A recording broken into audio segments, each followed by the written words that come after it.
Entre les élus corrompus qui s'en mettent plein les poches en acceptant les cadeaux des lobbies et ceux qui détournent de l'argent public comme Marine Le Pen, franchement, il y a de quoi dégoûter les gens de la politique. Ceux qui prenaient la tête haute, main propre, ont en réalité aujourd'hui la tête baissée et les mains sales. Ceux qui demandaient l'impunité zéro pour les délinquants se retrouvent en réalité pris à leur propre jeu et la main dans le sac. Ceux qui étaient les premiers à venir au secours de Viktor Orban en appellent soudainement à l'état de droit, et j'avoue que c'est assez savoureux d'entendre l'extrême droite parler d'état de droit. Certainement, vous allez demander encore à votre copain Elon Musk de venir à votre secours. Mais en réalité, le problème est encore plus large. En France, dans mon pays, 26 ministres sont impliqués dans des affaires depuis 2017. Et au Parlement européen, les scandales se succèdent les uns après les autres sans que cela ne suscite plus aucune émotion. 2 ans après les valises de billets du Qatar, place maintenant aux cadeaux luxueux et aux virements bancaires de la multinationale Huawei, que vous n'osez même pas citer dans le titre de ce débat. C'est le retour des perquisitions, des bureaux scellés, des enquêtes révélant des pratiques mafieuses. Ah, c'est un beau discours, hein. C'est une grande éloquence, hein.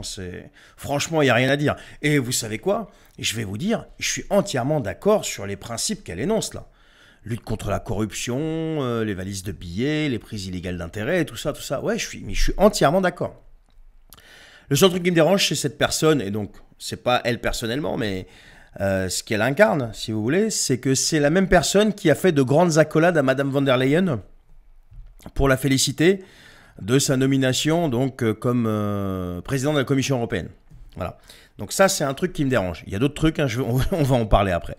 Donc, elle a félicité la personne qui refuse aujourd'hui de dévoiler le contenu des SMS, des échanges de SMS de négociation avec qui vous savez, pour les doses de ce que vous savez pendant la période qu'on a connue, donc la période que vous savez. Vous savez, ces trucs qui devaient nous protéger et protéger les autres. Donc, cette même personne qui était déjà députée européenne, elle a vécu toute cette période.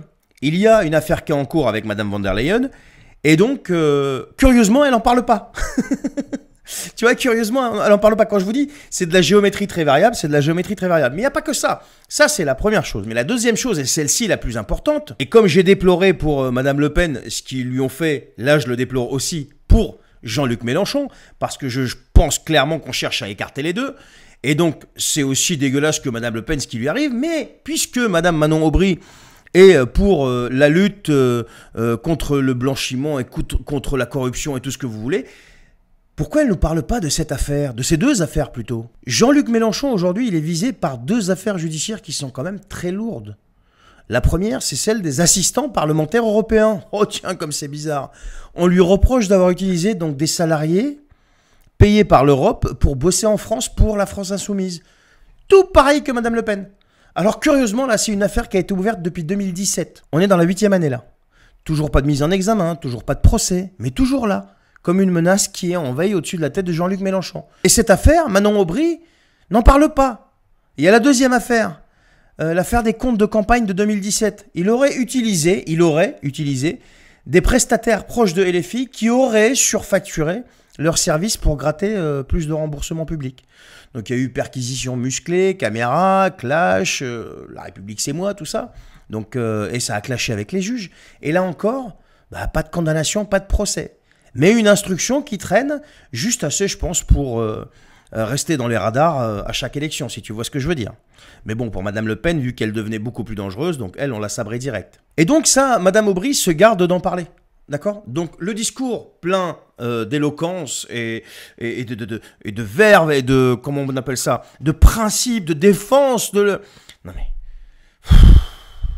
Et les filles, s'il vous plaît, soyez un petit peu honnêtes. Vous avez fait des accolades à Madame von der Leyen alors que vous savez tout ce qu'elle a fait et qu'elle continue de refuser de dévoiler ces SMS d'échanges, de négociations avec qui vous savez, dont l'achat a été fait avec de l'argent des Européens. D'accord? Et ça, vous en parlez pas. Pourquoi vous n'en parlez pas? Je vous dis ça à vous parce que vous êtes tout le temps en train de dénoncer. Tu parles des valises du Qatar, tu parles de ceci, de cela, mais ça, t'en parles pas.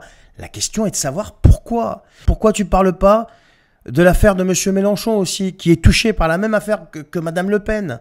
Alors oui, elle a été condamnée. Mais oui, mais lui, il y a l'instruction qui est toujours en cours. Oui, mais ils n'ont pas d'éléments, c'est pour ça qu'ils l'ont pas mis en examen. Mais ça dure depuis 2017 quand même. Donc j'ai parlé du fait que vous n'évoquiez pas l'affaire Mélenchon, enfin les deux affaires Mélenchon et l'affaire de Madame Ursula, mais il y a d'autres choses encore qui sont beaucoup plus graves pour la vie des Français. Pourquoi vous ne parlez pas, vous ne dénoncez jamais tous ces milliards qui sont envoyés par un seul homme et qui sont en train de nous ruiner en même temps, hein. Donc ces milliards, donc on en est à presque, je crois que c'est 17, hein. Il y en a encore 2 là qui ont été décidés, par un seul homme, à un monsieur donc, qui est là-bas en Ukraine, là, monsieur Zelensky.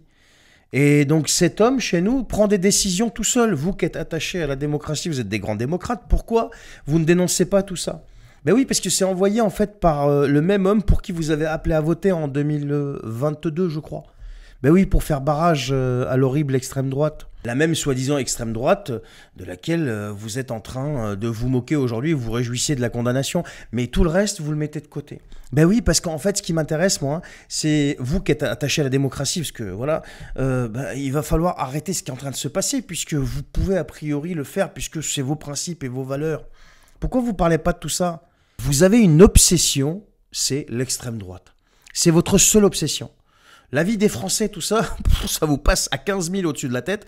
Mais votre seule obsession, et notamment chez Madame Aubry, c'est Jordan Bardella, par exemple. Parce que du matin au soir, on entend Jordan Bardella. Je pense qu'il doit y avoir, je sais pas, vous devez en rêver de Jordan Bardella. Et donc, par extension, le Rassemblement national. Non mais au bout d'un moment, il va falloir, franchement, si vous voulez paraître honnête vis-à-vis des gens, et ça c'est valable pour tous les politiciens, travaillez pour les gens qui vous ont élus. Travaillez vraiment pour les gens qu'ils ont élus. Et si vous dénoncez quelque chose, mettez tout le monde au même pied d'égalité. Seulement à ce moment-là, on sera peut-être plus dégoûté de la politique. Non, mais il faut être un minimum honnête quand même. Arrêtez. On sait qui vous êtes, on sait ce que vous faites, et on sait que vous avez la dénonciation et l'indignation à géométrie variable. Donc continuez de faire des bisous et des accolades à Madame von der Leyen. Mais les Français voient très clair dans votre jeu. C'est pour ça qu'à chaque fois, vous êtes obligés de faire des coalitions de fous là pour arriver à faire vos barrages républicains qui aujourd'hui, les Français voient que ce ne sont ni plus ni moins que de vastes escroqueries. Donc voilà les amis, le problème de ce pays, c'est même pas la politique ni quoi que ce soit, c'est toutes ces instrumentalisations qui sont mises en place, et pendant que ces gens-là passent du temps à se taper les uns sur les autres, qu'est-ce qui se passe? Eh bien, ils ne bossent pas sur les vrais problèmes que rencontre le peuple qui les a élus. Allez, je vous souhaite une bonne soirée.